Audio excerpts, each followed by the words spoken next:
Oh, il y a des bonbons la lune. Il y avait longtemps, oui.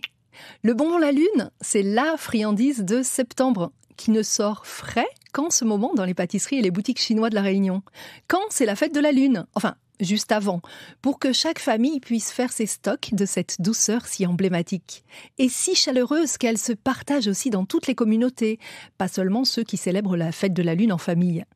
Partager, là est tout le secret. Car j'en connais qui qualifient ce bonbon d'étouffe chrétien, pardonnez-moi l'expression.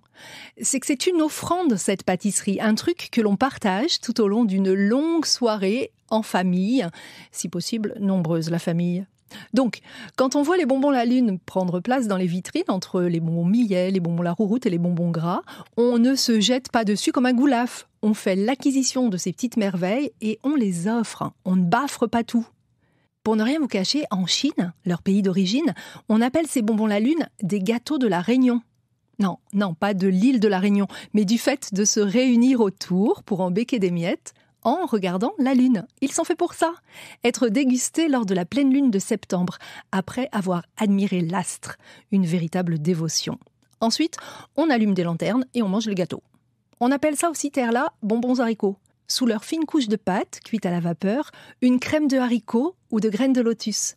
Bref, du fondant, du sucré, du délicieux, dans un gâteau beau comme la lune, rond et doré. Et donc, à partager.